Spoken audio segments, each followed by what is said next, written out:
कभी एनआरसी के नाम पर, कभी वक्फ बोर्ड के नाम पर, और कभी 3 तलाक के नाम पर, कभी यूनिफॉर्म सिविल कोड के नाम पर अजीब अजीब कानून पास किए जाते हैं। अधिकार देने की बात तो छोड़ ही दीजिए, जो अधिकार हमने लड़ झगड़ करके किसी तरह से हासिल किए हैं उनको छीनने की कोशिश होती रहती है। वह कौन से पावर्स हैं जो पॉलिटिक्स में हमारे मुस्लिम रिप्रेजेंटेशन को बुरी तरह से प्रभावित कर रहे हैं? अभी बाबा सिद्दीकी को मर्डर कर दिया गया, इससे पहले अतीक अहमद, मुख्तार अंसारी के बारे में कहा जा रहा है कि उनको जहर दिया गया है। अगर एक से शादी हो 4 की तो इसमें औलाद या बच्चे कम होने के चांसेस हैं। बिल्कुल। जबकि हर एक का अगर एक शौहर हो तो उसमें ज्यादा बच्चों के चांसेस हैं। इस तरह नहीं होता है। अच्छा, तो अगर आप 4 शादी कर रहे हैं जी और मर्दों और औरतों की संख्या बराबर है, तो कुछ लड़के तो फिर बगैर शादीशुदा रह जाएंगे, कट जाएंगे। इससे बेहतर नारा यह था कि हिंदू, मुस्लिम, सिख, ईसाई आपस में सब भाई भाई, आपस में सब भाई भाई। अस्सलाम वालेकुम वरहमतुल्लाहि वबरकातुहू। वालेकुम अस्सलाम वरहमतुल्लाह। डियर ऑडियंस, आज हम फिर से इकट्ठा हुए हैं, यानी कि मैं और शेख किफायतुल्लाह मदनी साहब। आज जो हमारा टॉपिक है वो है मुस्लिम रिप्रेजेंटेशन इन इंडियन पॉलिटिक्स। जैसा कि हम जानते हैं कि आजादी से पहले मुसलमानों की एक अच्छी खासी भागीदारी थी पॉलिटिक्स में। उसके बाद आजादी के बाद भी कुछ हद तक बाकी रही। 14% की आबादी है, तो उस हिसाब से मुसलमानों का पॉलिटिकल रिप्रेजेंटेशन नहीं रहा है। वही ऑन एवरेज 6-7% के आसपास जाकर के रुक गया है। और फिलहाल हिंदुस्तान में मुस्लिम रिप्रेजेंटेशन पॉलिटिक्स में बहुत ही नाजुक स्थिति में है। तो आज हम बात करेंगे शेख किफायतुल्लाह फारिस मदनी साहब से कि क्यों ऐसा है, मुसलमानों का पॉलिटिकल सिचुएशन क्या है फिलहाल, और ऐसा क्यों हुआ, और इसके क्या हल हैं। इन सब चीजों के बारे में आज हम बात करेंगे। तो मेरा आपसे सबसे पहला सवाल है कि मुसलमानों की जो पॉलिटिकल सिचुएशन है इंडिया में, कैसे आप देखते हैं इसको? सबसे पहले आपका शुक्रिया कि आपने एक बहुत ही अच्छे टॉपिक का चुनाव किया है। मैंने इसको सर्च किया है यूट्यूब वगैरह में, तो ऐसा टॉपिक मुझे नज़र नहीं आया सही से। यानी ये इतना गंभीर टॉपिक है, उसके बावजूद कोई नहीं बात कर रहा है, तो बड़ी हैरत की बात है ये। आपने जो सवाल किया है कि मुसलमानों की हालत क्या है सियासी तौर पर, तो हमारी हालत कुछ अच्छी नहीं है। बल्कि अगर देखा जाए कि हमारी नुमाइंदगी कितनी है, जो सबसे बड़ा जमहूरियत का मंदिर जिसको कहते हैं लोग, यानी पार्लियामेंट में अगर देखा जाए जी, तो मुसलमान मेंबर्स की तादाद सिर्फ 24 है, जो कि 4.5% जो है बनती है। यानी 543 सीटों में से सिर्फ 24 मुस्लिम मेंबर्स हैं। करंट सिचुएशन है 2024 के इलेक्शन से ये जो नतीजा आया है उसके मुताबिक। उससे पहले 26 मेंबर्स थे जी, और इस बार और घटा है और 26 से 24 पर आ गए हैं, और अगले सालों में और भी घटने के चांसेस हैं। अच्छा। और जहां तक विधानसभा सीटों की बात है, यानी हर स्टेट के विधानसभा क्षेत्र है उसके हिसाब से कुल जो है सीटों की तादाद 4120 है। उसमें से 200 सीटों पर मुस्लिम उम्मीदवार हैं। बहुत कम। बिल्कुल। तो 4000 से ज्यादा सीटें हैं और उसमें 200 हैं, तो 4% बनते हैं। जबकि अगर आप देखें कि हमारी आबादी कितनी है तो 17-18%, सरकारी खाते में तो 14 से 15% है। अगर हम उसी को ही मान लेते हैं, उसको भी मान लेते हैं, फिर भी 4% यानी 10% डायरेक्ट माइनस कर दिया आपने। हिस्सेदारी कहाँ है आबादी के हिसाब से? बिल्कुल ही हिस्सेदारी नहीं है। और यही वजह है, जो सिचुएशन आपने पूछा है, जब इन जगहों पर मुसलमानों की संख्या कम होगी तो जाहिर है कि मुसलमानों को जो बहुसंख्यक पार्टी है जी, वो परेशान करेगी, और उसको रोकने के लिए पर्याप्त संख्या जिसको कहते हैं, जो काफी संख्या हो, वो नहीं है। इसीलिए वो परेशान करती रहती है। कभी एनआरसी के नाम पर, कभी वक्फ बोर्ड के नाम पर, और कभी 3 तलाक के नाम पर, कभी यूनिफॉर्म सिविल कोड के नाम पर अजीब अजीब कानून पास किए जाते हैं। अधिकार देने की बात तो छोड़ ही दीजिए, जो अधिकार हमने लड़ झगड़ करके किसी तरह से हासिल किए हैं उनको छीनने की कोशिश होती रहती है। यानी मुसलमानों की हालत जो है ना, दिन ब दिन बिगड़ती जा रही है। और ये इसमें सबसे बड़ा कारण जो है वो पॉलिटिकल सिचुएशन है, जो हमारा जो दयनीय स्थिति है सियासत में। ये सबसे बड़ा कारण है कि वहां से जो है कानूनी दर्जा हासिल करवा के जो है वो मुसलमानों का शोषण हो रहा है। तो बहुत ही बुरी स्थिति है, इसका मतलब ये हुआ। बिल्कुल। तो फिर जरूर कुछ पावर्स इसके पीछे जरूर हैं जो ऐसी हालत हमारी बना दी है। तो मेरा अगला सवाल आपसे ये है कि वह कौन से पावर्स हैं जो पॉलिटिक्स में हमारे मुस्लिम रिप्रेजेंटेशन को बुरी तरह से प्रभावित कर रहे हैं? पावर्स तो बहुत सारे हैं, लेकिन जो बुनियादी तौर पर अगर जिक्र किया जाए, मतलब पॉलिटिकल एंटिटीज को जिक्र करते हुए अगर मैं बताऊं तो 3 चीजें हैं। एक, जो हिंदू राष्ट्र कायम करने के नाम पर जो पार्टियां खड़ी हुई है या जो संगठन खड़े हुए हैं, वो सबसे बड़ी रुकावट है कि मुस्लिम नुमाइंदों को ये नहीं देखना चाहते हैं। यहाँ तक कि मुसलमान उनकी तरफ पूजा भी करने लगे, फिर भी उनको ये पसंद नहीं है, या किसी भी सतह पर ये ऊंचा उठने नहीं देना चाहते हैं, चाहे वो पॉलिटिकल हो या आप देख लीजिए ना, बॉलीवुड में भी अभी जो है क्या हुआ है, 2 फाड़ हो गया है, 2 हिस्सों में बट गए हैं। 2 हिस्सों में बट गया है कि इन एक्टर्स को पसंद करना है और इन एक्टर्स की मूवीज को फ्लॉप करना है। कुछ एक्टर्स ऐसे हैं कि बाय प्लान उनके बारे में अजीब अजीब अफवाहें उड़ाई जाती है। बिल्कुल, किसी को पाकिस्तानी तक घोषित कर दिया गया, और फेसबुक में और देखते वो रहते हैं। बेचारे जो है पूजा कर रहे हैं, हिंदू बन रहे हैं उनकी तरह, उसके बावजूद जो है चूंकि मुस्लिम नाम है इसलिए पसंद नहीं है। बिल्कुल। तो इन्होंने इस तरह से जहर घोला है कि सियासत तो छोड़िए, बल्कि इंटरटेनमेंट का जो डिपार्टमेंट है उसमें भी 2 हिस्सों में कर दिया है लोगों को। तो ये मसला है। और दूसरा जो है वो लिबरल सेक्युलर पार्टियां, कम्युनिस्ट पार्टियां हैं। इसको लोग सुनेंगे तो ताज्जुब करेंगे कि लिबरल और सेक्युलर पार्टियां हो जाने दीजिए, आज आप सच्चाई बता दीजिए। तो लिबरल पार्टियां तो हमारे लिए लड़ती है, हाँ, और बहुत सारे हमारे भक्त बंधु ये भी कहते हैं कि दूसरे मुस्लिम कंट्रीज में मुसलमान और लिबरल्स में लड़ाई है जी, लेकिन इंडिया में अलग ही मसला है, लिबरल्स मुसलमानों के दोस्त हैं। हाँ, तो ऐसा नहीं है कि वो मुसलमानों के दोस्त हैं, उनका जैसे मुसलमानों का कलमा है वैसे ही उनका कलमा है, जो उनका कलमा पढ़ेगा वो उनका साथ देंगे। इसीलिए आप जब भी मौका मिलेगा वो डसने से कतरेंगे? बिल्कुल नहीं, उनकी खास आइडियोलॉजी है जो वेस्टर्न आइडियोलॉजी है। हमारी तहजीब और हमारे कल्चर से कोई लेना देना नहीं है। उन्होंने अडॉप्ट किया है उस आइडियोलॉजी को और उसी के हिसाब से वो मुल्क चलाना चाहते हैं। तो चूंकि वो इनसे बेहतर है, जो हिंदू राष्ट्र बनाना चाहते हैं इनसे बेहतर है, इसलिए मुसलमान उनसे करीब है या वो मुसलमानों के करीब है। टॉपिक से हटकर थोड़ा सा मैं आपसे यहाँ पर क्लैरिफिकेशन चाहूंगा कि ये लिबरल्स और एथेइस्ट्स में कोई कनेक्शन है या बिल्कुल कनेक्शन नहीं? जस्ट मेरी जानकारी के लिए।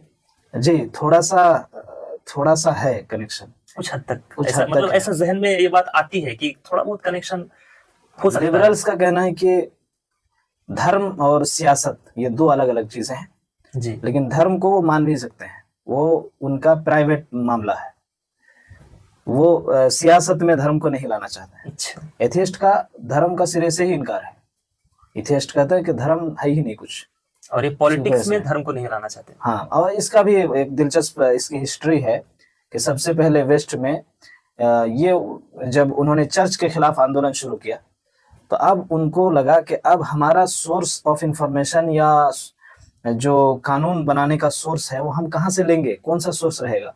रैशनलिज्म का आंदोलन शुरू हुआ तो कहा कि अकल में, दिमाग में जो चीज अच्छी लगेगी उसको हम कानून बनाएं। अडॉप्ट करने लगे। हाँ, लेकिन फिर देखा कि हर एक का दिमाग अलग अलग है, हर एक अपनी अपनी सोच सोचता है, तो फिर डेमोक्रेसी लाई और कहा कि नहीं, जो बहुसंख्यक सोचेगा वो कानून बनेगा। अच्छा, अब ये करने के बाद फिर क्या हुआ, जो अल्पसंख्यक है, माइनॉरिटी है, उनके अधिकार छीने जाने लगे, तो उस वक्त जो है लिबरलिज्म आया।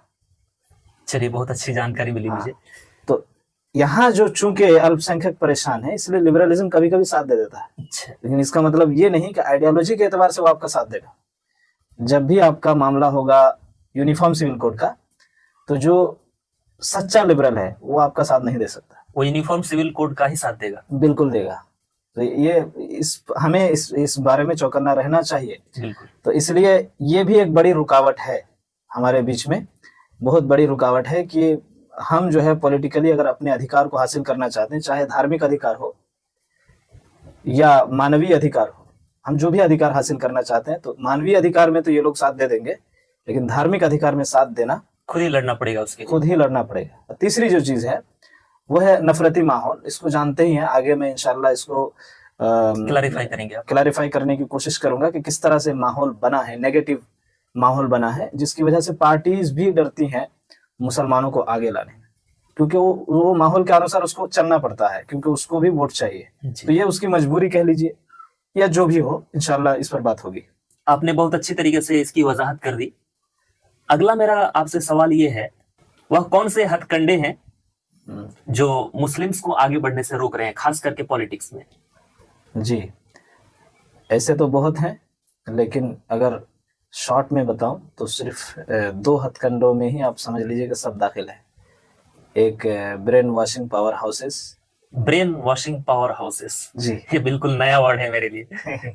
ब्रेन वॉशिंग पावर हाउसेस, जहाँ पे ब्रेन वॉश करने का काम होता है। अच्छा। वॉशिंग पाउडर निरमा से भी बढ़कर वॉशिंग पाउडर निरमा से भी ज्यादा बेहतर तरीके से धुलाई होती है वहां पे।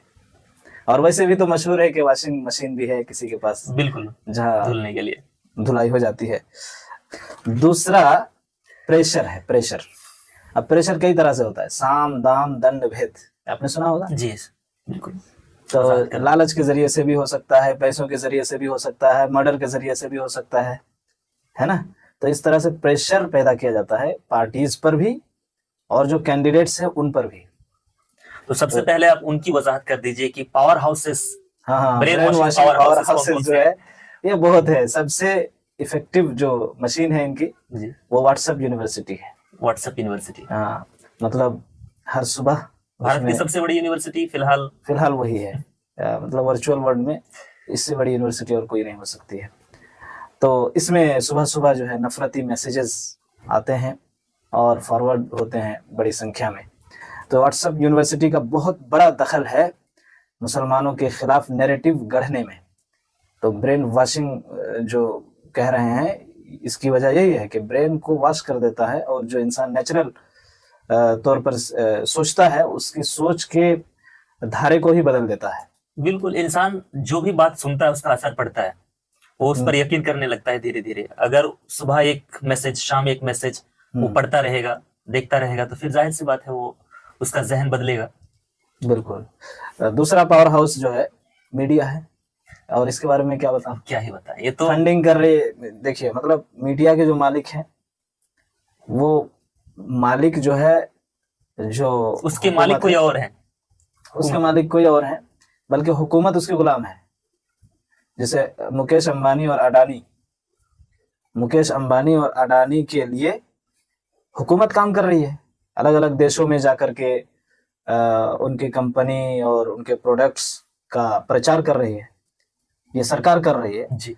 तो फिर बदले में इनके जो चैनल्स हैं वो उनकी तारीफ कर रही है, या उनके हर फैसले को सही ठहराने की कोशिश करती है, या मुसलमानों के खिलाफ नैरेटिव से मतलब ये है कि न्यूज चैनल्स को फंडिंग कौन करते हैं? अमीर लोग या पॉलिटिकल पार्टीज? न्यूज चैनल्स के कुछ मालिक ऐसे हैं जो बहुत बड़े बिजनेसमैन हैं, जैसे अडानी और मुकेश अंबानी, इनके मीडिया चैनल्स हैं।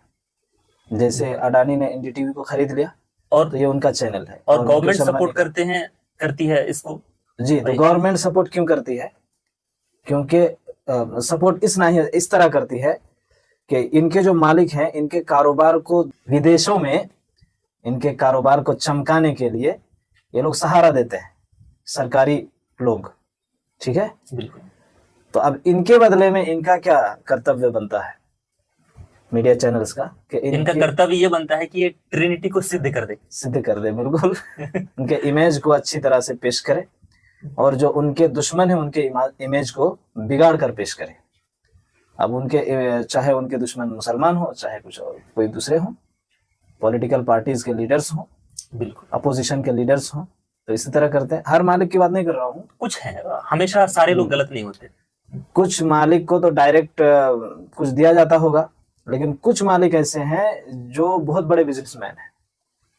तो इस तरह से मीडिया को मैनेज किया जाता है, और इस तरह से कनेक्शन है कि कोई एक दूसरे के बगैर नहीं जी सकता है, क्योंकि इनके जो है प्रोडक्ट सेल नहीं होंगे उस तरह अगर सरकार ने साथ नहीं दिया तो, और ये लोग अगर सरकार का साथ ना दे तो सरकार गिर जाएगी। God, son of God and the Holi ghost. Trinity. एकदम जबरदस्त। और अगर देखा जाए, और एक बहुत बड़ा इदारा है जिसको, जो मैंने कहा ना, ब्रेन वॉशिंग पावर हाउसेस, जी। तो स्कूलों का जाल बिछाया हुआ है आरएसएस ने, और छोटे छोटे जहनों में वो नैरेटिव सेट किया जा रहा है कि वो बूढ़ा भी हो जाए तो बदलने के चांसेस बहुत ही कम रह जाते तो हैं। बहुत ही खतरनाक बात है, बचपन में अगर किसी की ब्रेन वॉशिंग कर दी जाए, बल्कि ब्रेन वॉशिंग बचपन में ही होती है, बड़ों को असर कम ही करता बिल्कुल, बड़े लोग मैच्योर हो जाते हैं तो उनको फिर कन्वर्ट करना मुश्किल होता है, लेकिन अगर बच्चे को आपने ये कंट्रोल में कर लिया तो फिर वो आपका वफादार रहता है जिंदगी भर। है। बिल्कुल। तो जैसे 2003 की रिपोर्ट के मुताबिक विद्या भारती नाम से स्कूल इन्होंने कायम किया, बहुत सारे, सरस्वती मंदिर के नाम से भी कई हजार लाखों स्कूल है। विद्या भारती स्कूलों की जो तादाद है 2003 के हिसाब से, वो जो है आपका 19,741 है, 19,741। इसी तरह एकल विद्यालय के नाम से इनके स्कूल्स हैं, और बड़े बड़े ऐसे इलाकों में हैं, आदिवासी इलाकों में, जहां आप तस्वीर भी नहीं कर सकते हैं कि वहां भी पहुंच सकता है कोई। जैसे आप देखेंगे कि ईवीएम मशीनें लेकर के हेलीकॉप्टर के जरिए से भी कहीं कहीं जाते हैं ना, वैसा इन्होंने आदिवासी इलाकों को अपने कंट्रोल में करने के लिए एकल विद्यालय के नाम से 1 लाख से ज्यादा स्कूल ये लोग चला रहे हैं। 1 लाख से ज्यादा? जी जी, ये 2015 तक, ये 2015 तक की रिपोर्ट है कि 1 लाख से ज्यादा स्कूल उस वक्त थे। अब बताइए, इसकी चर्चा नहीं होती, लेकिन मुसलमानों की कुछ 1,000 मदरसे हैं, उसको लेकर के। हाँ, उसको लेकर के, और बिल्कुल बहुत सबके अच्छा सामने है, मदरसे में क्या होता है मदरसा सबके बिल्कुल सामने होता है, और आप क्या क्या पढ़ाते हो अगर उसको बयान कर दिया जाए तो फिर बवाल हो जाएगा। तो ये लोग तैयार होते हैं, और यही लोग फिर पार्टी में और पॉलिटिक्स में आते हैं, और इस तरह से माहौल, मैंने कहा था ना कि माहौल कैसे तैयार होता है जी। इसी तरह से आप जो है कान में सुनते हैं तो वही बातें सुन रहे हैं मीडिया से, पढ़ते हैं तो व्हाट्सएप यूनिवर्सिटी में पढ़ रहे हैं वही चीजें। बचपन में जो आपको पढ़ाया गया इतिहास के नाम पर, कौन गद्दार है और कौन वफादार है, ये सब नाम जो दिया गया वो आपने पढ़ा, तो इस तरह से आपका जहन बना। तो फिर आगे आप क्या उम्मीद रखते हैं ऐसे लोगों से? क्या ये लोग मुसलमानों के बारे में अच्छा सोच सकते हैं? तो बड़ी भयानक बात बताई आपने। अगर वाकई ऐसा है तो ये एक हथकंडा है, बहुत बड़ा हथकंडा है, जिसका मुकाबला करना यानी अभी बहुत ही इसका मतलब मुश्किल ये है कि अभी कुछ भी नहीं है, उस हिसाब से अभी कुछ भी उपद्रव नहीं मचा है। बिल्कुल, वही तो ताज्जुब होता है कि लावे पर खड़े हैं हम, कब जो है फट जाए इसका कोई भरोसा नहीं है। इसी तरह मैंने जो दूसरी बात की कि प्रेशर, तो प्रेशर के बारे में अब क्या बताऊं। अभी बाबा सिद्दीकी को मर्डर कर दिया गया, इससे पहले अतीक अहमद, मुख्तार अंसारी के बारे में कहा जा रहा है कि उनको जहर दिया गया है। वो बोल भी रहे थे कि मुझे धीमा जहर दिया जा रहा है। आजम खान को कितना परेशान किया गया यूनिवर्सिटी कायम करने की वजह से। बिल्कुल। असदुद्दीन ओवैसी पर हमला हुआ, बच गए अलग बात है, लेकिन हमला हुआ, गोली चली, जानलेवा हमला था। बिल्कुल, ये मामूली बात नहीं है कि आप जो है एक एमपी को गोली चला रहे हैं।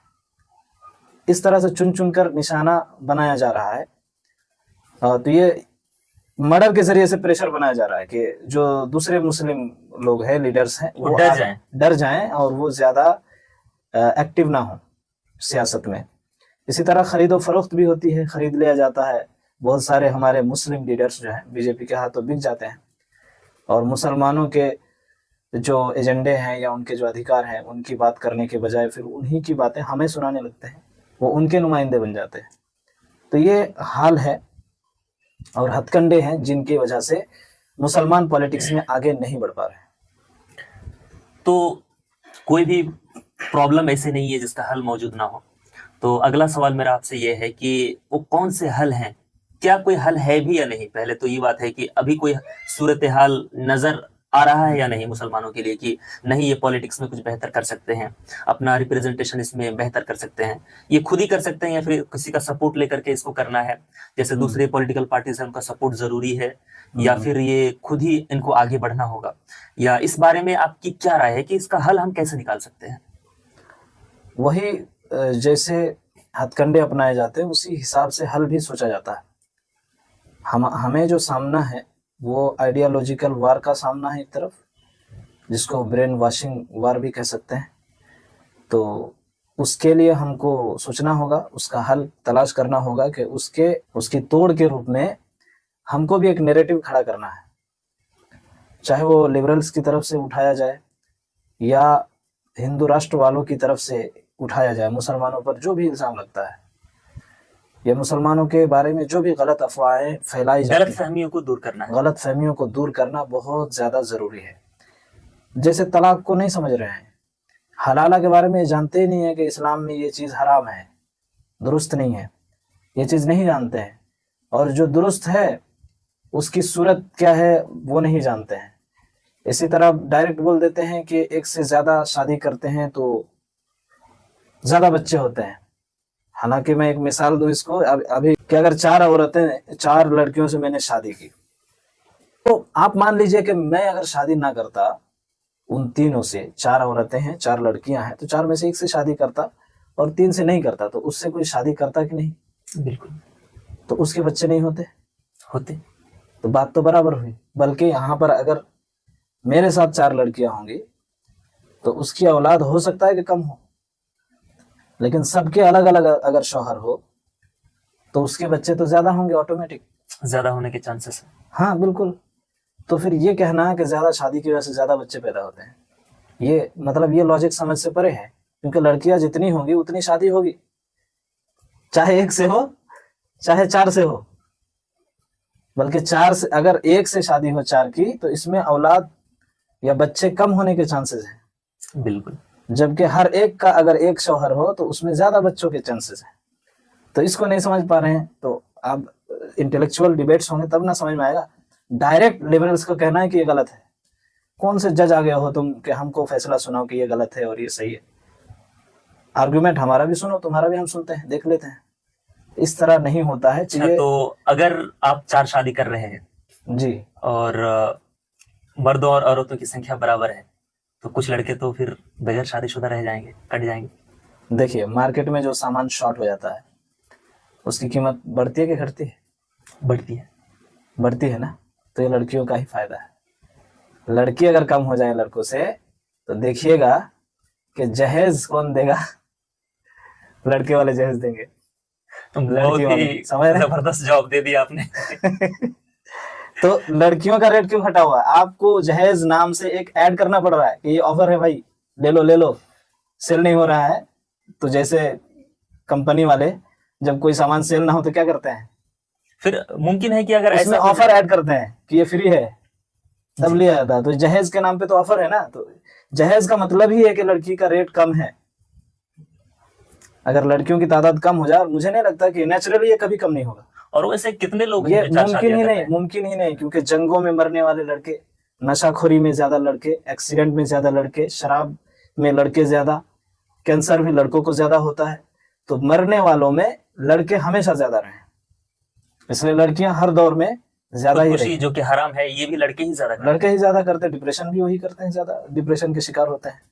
इसलिए ये अगर पॉसिबिलिटी की बात करें तो मुझे इम्पॉसिबल लगता है। हाँ, कोई कभी जमाना आ सकता है, मेडिकली कुछ प्रॉब्लम हो तो अलग मसला है। फिर मेडिकल फिनोमिना ऐसा आ जाए कि लड़कियों की पैदाइश ही रुक गई, तो फिर ये मसला अलग है। लेकिन अभी जो आ रहा है, अभी तो न्यूज में तो और ज्यादा की बात हो रही है। लड़के पैदा कम होने के बारे में बात की जा रही है कि लड़के अब पैदा कम होंगे, ऐसे न्यूज आ रहे हैं। लड़के कम, वाई क्रोमोसोम जो है ये कम हो रहे हैं धीरे धीरे। मतलब लड़के पैदा कम होंगे, लड़कियां ज्यादा पैदा होंगी। तो उस वक्त इस्लाम की हिकमत समझ में आएगी आपको। उस वक्त जरूरत पड़ेगी आपको। चलिए, तो ये हल के बारे में आपने पूछा था, तो एक हल तो ये है कि ब्रेन वॉशिंग पावर हाउसेस को रोकना या उनकी तोड़ के लिए कुछ और खड़ा करना, नैरेटिव। यहाँ पर बीच में मैं रुक करके एक और सवाल आपसे करूंगा कि हल के रूप में, यानी ब्रेन वॉशिंग करने के लिए हम अपने दीनी मसाइल की गलतफहमियों को दूर करें या हिंदू मुस्लिम एकता को बढ़ावा दें? दोनों में से क्या करें, या दोनों ही करें? दोनों बिल्कुल। देखिए, नफरत के जो कारण हैं उनमें से एक ये है कि हमारे धर्म को इस तरह से पेश किया गया कि देखते ही नफरत करने लगते। जैसे कुछ वर्ड्स ऐसे इजाद कर दिए गए हैं, टेररिज्म, हाँ, उसके बाद आपका जो कट्टरपंथी, ये सब बोलते ही इस तरीके से इसको डिजाइन कर दिया गया है कि ऑटोमेटिक ये किसी ने सुना कि इसको मुसलमानों से जोड़ दिया। बिल्कुल। तो दोनों सब्जेक्ट्स पर बात होनी चाहिए, क्योंकि दोनों एक दूसरे से जुड़े हुए हैं। भारत में सिर्फ हिंदू मुस्लिम ही क्यों, जितने भी धर्म है सबको शायद एक साथ, शायद क्या इसमें मतलब सबको एक साथ रहना ही है, और इसके लिए हमें कोशिश भी करनी है कि सब एक साथ रहें। बिल्कुल। हिंदू मुस्लिम एकता की जहाँ तक बात है तो ये हमारा जो नज़रिया है ये उसी वक्त सिद्ध हो गया था जब हमने ये फैसला किया था 1947 में कि हमको इसी देश में रहना है। इसी देश में रहने का मतलब यही था कि हम हिंदुओं के साथ रहेंगे। बिल्कुल। तो जो नया नारा दिया गया है जैसा कि सबका साथ सबका विकास और क्या है सबका विश्वास। हाँ, पता नहीं, बहुत कुछ बढ़ते रहते हैं बीच बीच में। तो इससे बेहतर नारा ये था कि हिंदू मुस्लिम सिख ईसाई आपस में सब भाई भाई। आपस में सब भाई भाई। ट्रेनों में लिखा रहता था मजहब नहीं सिखाता आपस में बैर रहना, हिंदी है हम वतन है हिंदुस्तान हमारा। ट्रेन में हमने देखा है इसको लिखे हुए। सबका साथ सबका विकास कह करके कहीं ऐसा तो नहीं कि हम नाम ही नहीं लेंगे। बिल्कुल, नाम लेने से तो अभी जो है सेकुलर पार्टियां भी डरती हैं, है ना। मुसलमान नहीं बोलेंगे, अल्पसंख्यक बोलेंगे या धर्म विशेष के लोग। मुस्लिम नाम लेने से पता नहीं इनको भी डर लगता है। माहौल ही ऐसा बना हुआ है, मैं इनका कसूर नहीं कह रहा हूँ, माहौल ऐसा बना हुआ है कि मजबूर हैं कि इस तरह उनको नाम लेना पड़ता है। तो खैर हमारी बात चल रही थी कि हल कैसे किया जाए। इसमें दूसरा तरीका यह है कि अच्छे नुमाइंदों को आगे बढ़ाना। हमारा मसला यह है कि हम हमारे बीच में जो छटे हुए लोग होते हैं वही आगे बढ़ते हैं। यानी ये डेमोक्रेसी ऐसी ही है, इसका निज़ाम ही ऐसा है कि जब तक आप गुंडागिरी ना करें तब तक आप आगे नहीं बढ़ सकते। अच्छे लोग आगे बढ़ना बहुत मुश्किल है, कभी कभी हो जाता है इक्के दुक्के। तो अच्छे लोगों को आगे बढ़ना ज़रूरी है। ये हमारा प्रॉब्लम है, मुस्लिम कम्युनिटी का ये प्रॉब्लम है कि वो अपने नुमाइंदे को जो भेज रही है वो अच्छा होना चाहिए। तीसरी चीज़ ये है कि सियासी अंधभक्ति किसी भी पार्टी के लिए ये बहुत ही हानिकारक है हमारे लिए। जब भी हमारा कोई मैटर हो, है ना, उस मैटर में हमारा मुस्लिम लीडर ऐसा होना चाहिए कि सब एकजुट हो जाए, चाहे किसी भी पार्टी का हो। जैसे दलितों का कुछ होता है तो हर पार्टी के दलित लीडर्स आवाज उठा देते हैं, बिल्कुल वैसे ही मुस्लिम कम्युनिटी के जो लीडर्स हैं उनका भी यही होना चाहिए, चाहे वो किसी भी पार्टी में रहे, समाजवादी पार्टी में रहे या आम आदमी पार्टी में रहे या कांग्रेस में रहे या एनसीपी में रहे, जिसमें भी रहे, है ना। हर पार्टी जो जितनी सेकुलर पार्टियां हैं किसी को अछूत नहीं बनाना है। जिसका जो यानी जहां पे जिसकी हैसियत है उसके हिसाब से साथ देना चाहिए। बिल्कुल। लेकिन शर्त है कि हमारे जो मैटर्स होंगे उस पर कोई कॉम्प्रोमाइज नहीं, चाहे हम किसी भी पार्टी में रहें। तो पार्टीज भी चौकन्नी हो जाएंगी कि ये मैटर जो है इनका बड़ा सीरियस है, इसमें हम इनको निकाल देने की भी धमकी दे तो भी कोई फर्क पड़ने वाला नहीं है। तब जो है हम अपनी आवाज को मजबूत तरीके से उठा सकते हैं। अब इसमें एक सवाल खड़ा हो सकता है कि मुस्लिम पार्टियों का साथ दें या नहीं। तो मुस्लिम पार्टियों की क्या जरूरत है, क्योंकि भड़काऊ भाषण देते हैं और इस तरह की चीजें। मुस्लिम पार्टी, ऐसा कहा जाता है कि मुस्लिम पार्टी जो होती है वो कम्युनल होती है। कम्युनल होती है, तो ये गलत बात है। अगर कोई नेता, किसी नेता ने इस तरह का बयान दिया है तो हम भी उसकी निंदा करते हैं कि उसने गलत किया है, लेकिन इससे यह सवाल हल नहीं हो जाता कि मुस्लिम पार्टी होनी चाहिए या नहीं होनी चाहिए। क्योंकि बहुत सारी पार्टीज के ऐसे नेता हैं जिन्होंने इस तरह का भड़काऊ भाषण दिया है, तो क्या वो पार्टी गलत हो गई? उस नेता को गलत कहा गया है, उसकी आइडियोलॉजी को देखा जाएगा। आइडियोलॉजी अगर ऐसा है तो गलत है। तो मुस्लिम पार्टी जब बोलेंगे तो फिर वो आइडियोलॉजी आपको कैसे पता चली कि वो कम्युनल है? बिल्कुल, तो गलत बात है ना। तो मुस्लिम पार्टीज की भी जरूरत है, इसका इनकार नहीं है, क्योंकि सेकुलर पार्टीज को कौन बताएगा, हमारे मुद्दों को कौन ऊपर उठाएगा, उन तक पहुंचाएगा, अगर मुस्लिम पार्टी ना हो। क्योंकि जो दूसरी पार्टियों में मुस्लिम नेता होते हैं उनके हाथ पैर बंधे होते हैं। बिल्कुल, एक स्पेशल लाइन होती है, उसके आगे नहीं बढ़ना है। तो मुस्लिम पार्टीज अगर हो तो फिर उनके सामने, मुस्लिम मुद्दों के सामने कोई लाइन नहीं होती है, वो आवाज उठाती है। लगे हाथों आपसे एक सवाल पूछ लेते हैं कि ऑल इंडिया इत्तेहादुल मुस्लिमीन जो है ये पार्टी, ये क्या मुस्लिम पार्टी है या मिक्स्ड है या कैसी पार्टी है?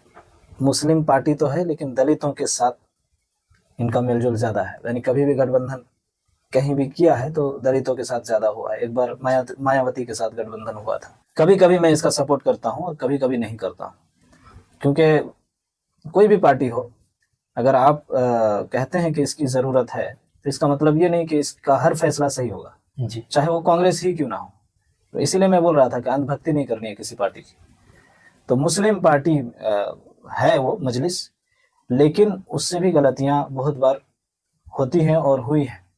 ऐसी जगहों पर चले जाना जहां उनका कोई कैडर नहीं है, उन्होंने कुछ काम नहीं किया है, और जानते हैं कि यहाँ पे सारे पार्टीज मुस्लिम कैंडिडेट्स को उतार रहे हैं या मुस्लिम वोटों को बांटने की कोशिश कर रहे हैं, तो ऐसे वक्त में उनको पीछे हट जाना चाहिए। बीजेपी क्या करती है आप जानते हैं? बीजेपी को लगता है कि मैं यहाँ नहीं जीत पाऊंगा, तो वो कोशिश करती है कि जो दूसरी पार्टी वाले हैं उनके वोट्स बढ़ जाएं। इसके लिए वो दूसरी पार्टियों को फंडिंग करते हैं, 2-3 नेता खड़े कर देते हैं, बड़े लेवल पर खेलते हैं जी एकदम बड़े लेवल पर खेलते हैं। मैं खेलने की बात इनको नहीं कह रहा हूँ, लेकिन कम से कम पीछे तो हट सकते हैं। तो बीजेपी ऐसा करती है कि अगर बीजेपी लीडर है और उसको 50,000 वोट मिलेंगे, और उसके सामने ऐसा लीडर है जिसको 1 लाख वोट मिलेंगे, तो बीजेपी करती है कि तीसरे को खड़ा कर देती है और फंडिंग करती है जबरदस्त। तो 1 लाख को 50-50 में डिवाइड कर दिया और इधर से इसको मैदान में ला लिया। तो इस तरह से वो करती है। तो हमें भी थोड़ा सा चौकन्ना होना चाहिए, और जो सामूहिक हित है उसको सामने रखते हुए निजी हित को कुर्बान कर देना चाहिए। बिल्कुल। तो मुस्लिम पार्टियों की जरूरत है, बहरहाल है, उसको इनकार नहीं किया जा सकता है। वो मुद्दों को बेहतर तरीके से उठा सकती हैं।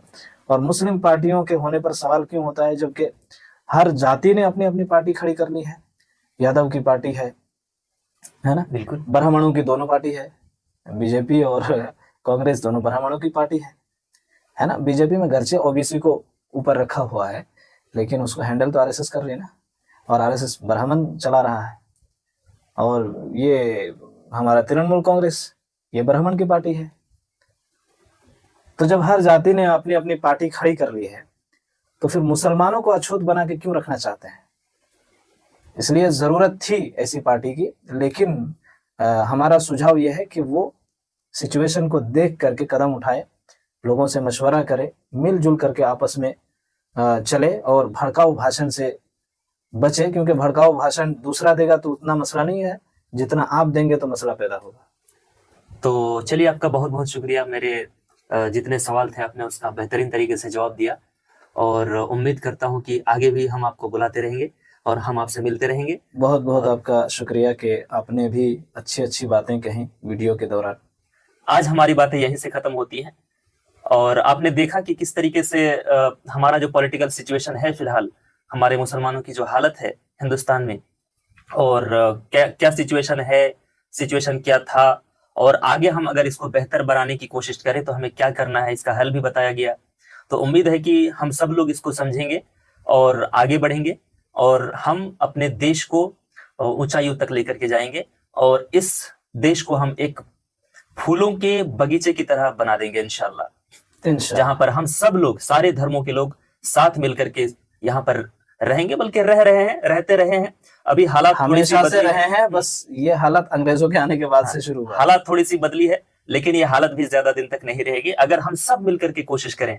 हम सब मतलब हम सब तमाम धर्मों के लोग, और किसी भी बहकावे में ना आकर के, जैसे मुसलमानों के बारे में जो गलतफहमियां फैलाई जाती हैं, अगर कोई गलतफहमी फैला रहा है तो आप और हम सब मिलकर के उसकी जांच पड़ताल कर सकते हैं कि क्या वाकई कर सकते हैं। ऐसा नहीं कि दूसरा कह दिया तो आप मान ही लेंगे। हर खुद से भी खुद रिसर्च करनी चाहिए, बिल्कुल, और हकीकत को मालूम करने की कोशिश करना चाहिए। साथ ही साथ हमें ज्यादातर फोकस इस बात पर करना है कि हम साथ मिलकर के कैसे रहें। चलिए, वीडियो को देखने के लिए आप सबका बहुत बहुत शुक्रिया। फिर मिलते हैं हम अगले एपिसोड में। अस्सलाम वालेकुम वरहमतुल्लाहि वबरकातुहू।